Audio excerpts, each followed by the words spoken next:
ஓம் சாந்தி. இன்று 3/7/2024 இந்த காலை முரளி. ஓம் சாந்தி. பாப்தாதா மதுபன். இறைவனுடைய மகா வாக்கியங்கள், இறைவனால் சொல்லப்பட்ட மகா வாக்கியங்கள். குழந்தைகளை பார்த்து எப்பொழுதும் இறைவன் இனிமையான குழந்தைகளே என்றுதான் அழைப்பார். குழந்தைகளை செல்லமாக, அருமையாக இந்த வாணியில் சொல்வது போன்று மிகவும் அருமையாக வைத்திருக்கின்றார். அவர் என்ன சொல்லுகின்றார் என்பதை பார்ப்போம். இனிமையான குழந்தைகளே, களங்கீதரன் ஆவதற்கான தனது நிலையை ஆடாமல் அசையாமல் வைத்துக் கொள்ளுங்கள். எவ்வளவு உங்கள் மீது களங்கத்தை ஏற்படுத்துகின்றனரோ அந்த அளவிற்கு நீங்கள் களங்கீதரன் ஆகின்றீர்கள். அதாவது இதனுடைய விளக்கம் என்னவென்றால், களங்கீதரன் குற்றம் குறை இல்லாதவர். குற்றம் குறை இல்லாதவர் தான் களங்கீதரன். குற்றம் குறை இல்லாதவர் ஆவதற்காக தனது நிலையை, உங்களுடைய நிலைமையை நீங்கள் ஆடாமல் அசையாமல் வைத்துக் கொள்ளுங்கள். எவ்வளவு துன்பம் வந்தாலும் சரி, எந்த பிரச்சனை வந்தாலும் சரி, மனதை ஆட விடக்கூடாது. இறைவனுடைய நினைவில் இருந்தீர்கள் என்றால் மனது ஆடாது, அசையாது. எவ்வளவு உங்கள் மீது களங்கத்தை ஏற்படுத்துகின்றனரோ, எவ்வளவு உங்கள் மீது களங்கத்தை ஏற்படுத்துகின்றனரோ அந்த அளவிற்கு நீங்கள் களங்கீதரன் ஆகிறீர்கள். இதனுடைய விளக்கம், எந்த அளவுக்கு உங்களை குற்றம் உடையவர் ஆக்கின்றனரோ அந்த அளவுக்கு நீங்கள் குற்றம் அற்றவர் என்பதாக ஆகிறீர்கள். எவ்வளவு அழகா சொல்றார் பாருங்க. இறைவன் இன்றைக்கு இறைவன் கொடுத்த வாக்கு, மகா வாக்கியம். இந்த முரளியை முழுமையாக படிக்க வேண்டும் என்றால் கிட்டத்தட்ட குறைந்தது 30 நிமிடங்கள் நான் இந்த தலைப்பை இப்பொழுது விளக்கியுள்ளேன். அடுத்து கேள்வி பதில், தாரணை, வரதானம், ஸ்லோகன், இந்த பாயிண்ட்டுகளை உங்களுக்கு எடுத்து சொல்லுகின்றேன். கேள்வி, இறைவன் கேள்வியை கேட்கிறாரு. இறைவன் கட்டளை என்ன? இறைவனுடைய கட்டளை என்ன? இறைவன் இதய சிம்மாசனத்தில் அமருபவர்கள் எந்த முக்கியமான கட்டளையை கடைபிடிக்கிறார்கள்? என்ன கேள்வி கேட்கிறார், ரொம்ப அருமையாக கேட்கிறார்கள். இறைவனுடைய கட்டளை என்ன? இறைவனுடைய இதய சிம்மாசனத்தில் அமருபவர்கள் எந்த முக்கியமான கட்டளையை கடைபிடிக்கிறார்கள்? இறைவனுடைய இதயம் என்ற சிம்மாசனத்தில் அமருபவர்கள் எந்த கட்டளையை பின்பற்றுகின்றார்கள், கடைபிடிக்கின்றார்கள் என்று கேள்வியை கேட்கின்றார். அதுக்கு பதிலையும் அவரே சொல்கின்றார். பாருங்கள், இனிமையான குழந்தைகளே, நீங்கள் யாருடனும் சண்டை போடக்கூடாது. இனிமையான குழந்தைகளே, நீங்கள் யாருடனும் சண்டை போடக்கூடாது. அமைதியாக இருக்க வேண்டும். அமைதி, சைலண்ட். இது இறைவனுடைய கட்டளையாகும். இது இறைவனுடைய கட்டளையாகும். ஒருவேளை உங்களுடைய விஷயம் யாருக்காவது நன்றாக இல்லை என்றால் அமைதியாக இருங்கள். ஒருவேளை உங்களுடைய விஷயம் யாருக்காக நன்றாக இல்லை என்றால் நீங்கள் அமைதியாக இருங்கள். ஒருவருக்கொருவர் துன்புறுத்தாதீர்கள். ஒருத்தரை ஒருத்தர் துன்புறுத்தாதீர்கள். உள்ளுக்குள் எந்த பூதமும் இல்லாமல் இருந்தால், உள்ளுக்குள் உங்களுடைய உடலில் எந்த பூதமும் இல்லாமல் இருந்தால்தான் இறைவனின், அதாவது பாப்தாதா என்றால் இறைவனும் பிரம்ம பாபம், பாப்தாதாவின் இதய சிம்மாசனத்தில் அமரலாம். பாப்தாதா என்றால் இறைவனும் பிரம்ம பாபாவும். இறைவன் மனித ரூபத்தில் பிரம்ம பாபாவை தேர்ந்தெடுத்து அவருடைய இதய சிம்மாசனத்தில் அமரலாம் என்று சொல்கின்றார். வாயிலிருந்து எந்த ஒரு கடுமையான வார்த்தையும் வரக்கூடாது. வாயிலிருந்து எந்த ஒரு கடுமையான வார்த்தையும் வரக்கூடாது. இனிமையாக பேசுவதை வாழ்க்கையில் கடைபிடிக்க வேண்டும். இனிமையாக பேசுவதை வாழ்க்கையில் கடைபிடிக்க வேண்டும். மீண்டும் ஒரு முறை இந்த கேள்வியை படிக்கின்றேன், அதுக்கு பதிலையும் விளக்குகின்றேன். அதாவது இந்த முரளியில் பாபா என்று குறிப்பிட்டிருப்பார்கள். நீங்கள் இந்த முரளியை வாங்கி படிக்கலாம், யூடியூப்பில் சென்று பார்க்கலாம், கேட்கலாம். இதே சேம் விளக்கம் பல சகோதர சகோதரிகளால் கொடுக்கப்படுகின்றது. இந்த கேள்வி பாருங்க, பாபாவின் கட்டளை என்ன? பாபாவின் இதய சிம்மாசனத்தில் அமருபவர்கள் எந்த முக்கியமான கட்டளையை கடைபிடிக்கிறார்கள்? பதில்,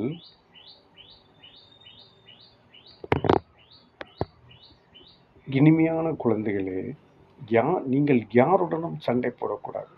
பதில சொல்றாரு பாருங்க, யாருடனும் சண்டை போடக்கூடாது, அமைதியாக இருக்க வேண்டும். இது பாபாவின் கட்டளை ஆகும். பாபா என்றால் இறைவன். ஒருவேளை உங்களுடைய விஷயம் யாருக்காவது நன்றாக இல்லை என்றால் அமைதியாக இருங்கள். மற்றவங்களுக்கு பிடிக்கலன்னா நீங்கள் அமைதியாக இருங்க. ஒருவருக்கு ஒருவர் துன்புறுத்தாதீர்கள். உள்ளுக்குள் எந்த பூதமும் இல்லாமல் இருந்தால்தான் பாப்தாதாவின் இதய சிம்மாசனத்தில் அமரலாம். பாப்தாதா என்றால் இறைவன் தேர்ந்தெடுத்த பிரம்ம பாபா. இறைவன் நேரடியாக வர முடியாது. இறைவன் நேரடியாக வந்து எதையும் சொல்ல மாட்டார். மனித ரூபத்தில் யாரையாவது தேர்ந்தெடுத்து அவர்கள் மூலம்தான் சொல்வார். அதான் பாப்தாதா. இறைவனும் அந்த பிரம்ம பாபாவும் சேர்ந்தவர் தான் பாப்தாதா என்று அழைக்கின்றோம். அவருடைய இதய சிம்மாசனத்தில் அமரலாம். வாயிலிருந்து எந்த ஒரு கடுமையான வார்த்தையும் வரவே கூடாது. இனிமையாக பேசுவதை வாழ்க்கையில் கடைபிடிக்க வேண்டும். அன்பாக பேசுவதை வாழ்க்கையில் கடைபிடிக்க வேண்டும். கேள்விப்பதில் முடிந்துவிட்டது. தாரணை, அதாவது தாரணை என்றால் நடைமுறைப்படுத்துவது. நாம் எப்படி நடைமுறைப்படுத்த வேண்டும், நாம்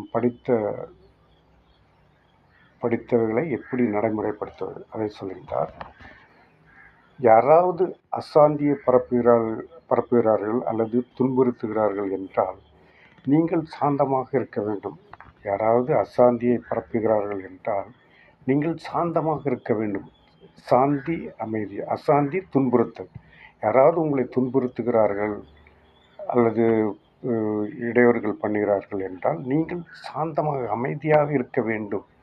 ஒருவேளை புரிய வைத்தும் தன்னை மாற்றிக்கொள்ளவில்லை என்றால், ஒருவேளை நீங்கள் அவர்களுக்கு புரிய வைத்து தன்னை மாற்றிக்கொள்ளவில்லை என்றால் இவருடைய அதிர்ஷ்டம் இவ்வளவுதான் என்று கூறுவார்கள். அவங்களை சொல்லியும் புரிய வைக்க முடியவில்லை என்றால் அவங்களுடைய அதிர்ஷ்டம் அவ்வளவுதான். ஏனென்றால் ராஜ்யம் உருவாகி கொண்டிருக்கின்றது. இப்போது ராமராஜ்யம் உருவாகி கொண்டிருக்கின்றது. ஆகையால் எதுவும் பேசவே வேண்டாம். இது முதல் பாயிண்ட். தாரணை என்றால் நடைமுறைப்படுத்தக்கூடிய முதல் பாயிண்ட். இரண்டாவது பாயிண்ட், நன்கு சிந்தித்து ஞானத்தின் புது புது கருத்துக்களை கண்டுபிடித்து சேவை செய்ய வேண்டும். இறைவன் தினந்தோறும் முரளியில் ஆழமான விஷயங்களை கூறுகின்றார். அதை ஒருபோதும் தவறவிடக்கூடாது. இந்த முரளி டெய்லி வருகின்றது. இந்த முரளியில் டெய்லி அதில் சொல்லப்பட்ட கருத்துக்களை நன்றாக படிக்க வேண்டும். அதாவது நன்கு சிந்தித்து ஞானத்தின் புது புது கருத்துக்களை கண்டுபிடித்து சேவை செய்ய வேண்டும். இறைவன் தினந்தோறும் முரளியில் ஆழமான விஷயங்களை கூறுகின்றார். அதை ஒருபோதும் தவறவிடக்கூடாது. இந்த விஷயங்கள், இந்த ஞானத்தை ஒருபோதும் தவறவிடக்கூடாது. வரதானம், பவித்ரதாவின் ஆதி அனாதி விசேஷமான குணத்தின் ரூபத்தை சகஜமாக தன்னுடையதாக்கும் பூஜ்ய ஆத்மா ஆகியது. அதாவது பவித்ரதா என்றால் தூய்மை. தூய்மையின் ஆதி அனாதி விசேஷமான குணத்தின் ரூபத்தை சகஜமாக தன்னுடையதாக்கும் பூஜ்ய ஆத்மா ஆகுக. விளக்கம், பூஜைக்கு உரியவர் ஆவதற்காக விசேஷ ஆதாரம் பவித்ரதா. பூஜைக்கு உரியவர், அதாவது பூஜைக்கு உரியவர் யாருன்னா, கோயில்களில் நம்ம தெய்வங்களை பார்க்குறோம், அம்மனை பார்க்குறோம், சிவனை பார்க்குறோம், பெருமாளை பார்க்குறோம். அவங்களாம் பூஜைக்கு உரியவர்கள். பூஜைக்கு அந்த இடத்துல நாம வரணும் அப்படின்னு இறைவன் நினைக்கிறார். நாமும் இறைவனுக்கு சமமாக வர வேண்டும் என்று இறைவன் விரும்புகிறார். பூஜைக்கு உரியவர் ஆவதற்கான விசேஷ ஆதாரம் பவித்திரதா. நீங்கள் தூய்மையாக இருந்தால் இறைவனுக்கு சமமாக ஆகலாம். எந்த அளவு அனைத்து விதமான தூய்மையை தன்னுடையதாக்கி கொள்ளும் பொழுது அனைத்து விதத்திலும் பூஜைக்கு உரியவர் ஆக முடியும். எந்த வகையிலெல்லாம் உங்களை தூய்மை ஆக்குறீங்களோ நீங்கள் பூஜைக்கு உரியவர் ஆக முடியும். யார் விதிபூர்வமாக ஆதி அனாதி விசேஷ குணத்தின் ரூபத்தில் தூய்மையை தன்னுடையதாக்கிக் கொள்கின்றனரோ அவர்கள் விதிபூர்வமாக பூஜைக்கு உரியவர் ஆகின்றார். அதற்கும் விதி இருக்கும். விதி அதாவது தன்னை தூய்மையாக்கி தூய்மையை தன்னுடையதாக்கி கொள்கின்றனரோ அவர்கள் விதிபூர்வமாக பூஜைக்கு உரியவர் ஆகின்றார். யார் ஞானி மற்றும் அஞ்ஞானி ஆத்மாக்களின் தொடர்பில் வந்தாலும், யார் ஞானி என்றால் ஞானத்தை படிக்கின்றவர்கள் ஞானி, மற்றும் அஞ்ஞானி ஞானத்தை படிக்காதவர்கள் அஞ்ஞானி ஆத்மாக்களின் தொடர்பில் வந்தாலும், ஞானிகள் மற்றும் அஞ்ஞானிகள் ஆத்மாக்களின் தொடர்பில் வந்தாலும் தூய்மையான உணர்வு, பார்வை, எண்ணத்தின் அலைகளிலிருந்து யதார்த்தமாக தொடர்பு உறவுகளை பராமரிப்பார்கள். கனவில் கூட அவர்களின் தூய்மையை இழக்க மாட்டார்கள். அவர்கள்தான் விதிப்பூர்வமாக பூஜைக்கு உரியவர் என்ற தெய்வம். மனிதனும் தெய்வம் ஆகலாம் என்று பாடப்பட்டுள்ளது.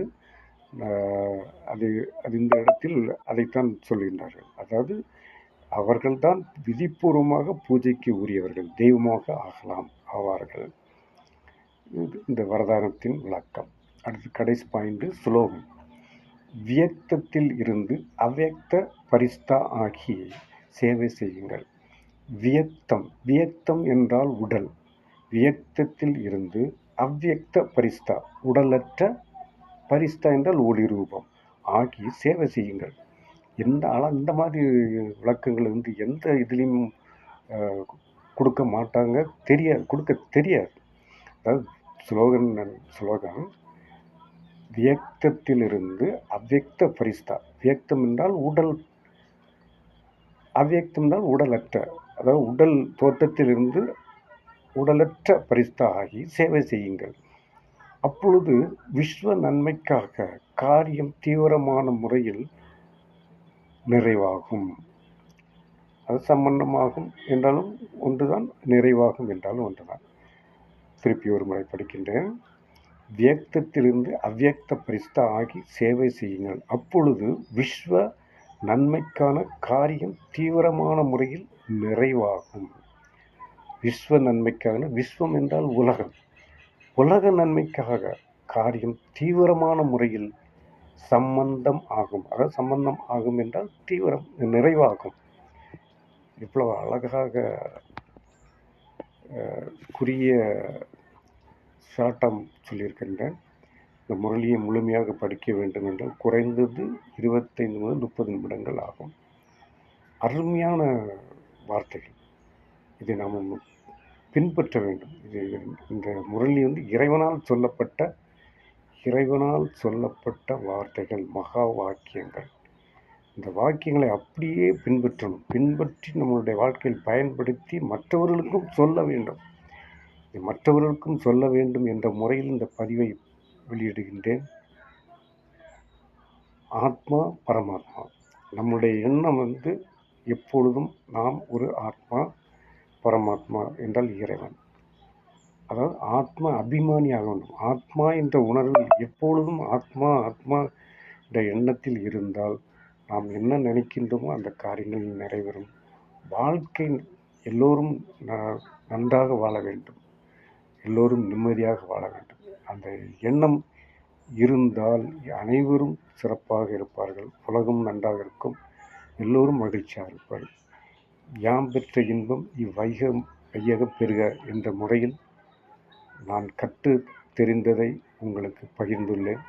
கேட்டு இந்த வாணியை முரளி எல்லாம் ஒன்றுதான். யூடியூப்பில் சென்று முரளி, தமிழ் முரளி என்று நீங்கள் டைப் அடித்தால் இதை கேட்கலாம். நம்மளுடைய குரூப்பில் எல்லாம் போட்டு தினமும் அனுப்புகின்றேன். பயன்பெற வேண்டும் என்ற விதி இருந்தால்தான் நாம் அதை அனுபவிக்க முடியும். வாழ்த்துக்கள். நன்றி. ஓம் சாந்தி.